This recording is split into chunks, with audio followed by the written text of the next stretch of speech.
Martha Karua alipua serikali ya William Ruto kwa ukiukaji wa haki za binadamu, huku taifa hazima likitikiswa. Hujambo na karibu kwa taarifa zetu za Kenyascope, na tafadhali kumbuka kusubscribe. Kenya imetikiswa na madai mazito yaliyotolewa na mwanasiasa mkongwe Martha Karua, ambaye ametuhumu serikali ya Rais William Ruto kwa kuendesha taifa kwa misingi ya uoga, mateso na ukandamizaji haswa wa haki za binadamu. Karua, mmoja wa sauti maarufu katika upinzani, anasema serikali imeanzisha mtindo wa utekaji, mateso, kupotezwa kwa watu na mauaji ya kiholela dhidi ya wakosoaji wa serikali na wanaharakati wa kijamii. Tuhuma hizi zimeibuka siku chache tu baada ya Karua kuripotiwa kushikiliwa nchini Tanzania katika mazingira ambayo hayakufafanuliwa wazi. Hivi sasa akiwa amerudi nchini, ameelekeza lawama moja kwa moja kwa serikali ya Kenya kufuatia kifo cha kijana mwanaharakati Albert Ojwang, ambaye alidaiwa kukamatwa na baadaye kupatikana amefariki katika hali ya kutatanisha.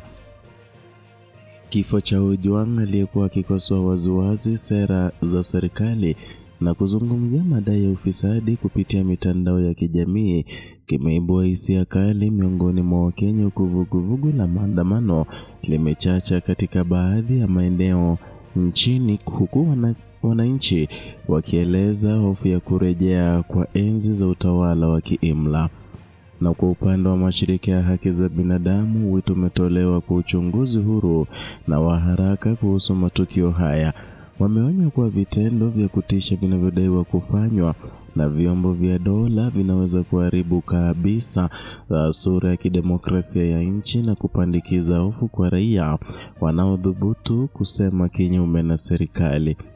Hali ya sintofahamu imeongezeka kwa kasi, huko mashinikizo ya kisiasa yakizidi kupanda na upinzani ukitafsiri matukio haya kama jaribio la maksudi la kuangamiza upinzani kupitia vitisho na ukatili.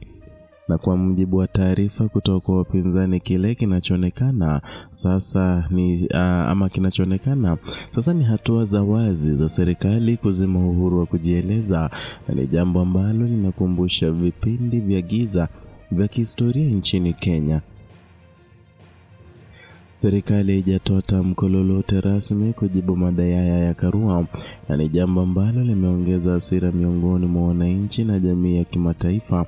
Mtandaoni, Wakenya wameelezea ghadhabu yao, huku wakitaka uwajibikaji wa haraka kuhusu mauaji ya Ojwang na usalama wa wakosoaji wa serikali.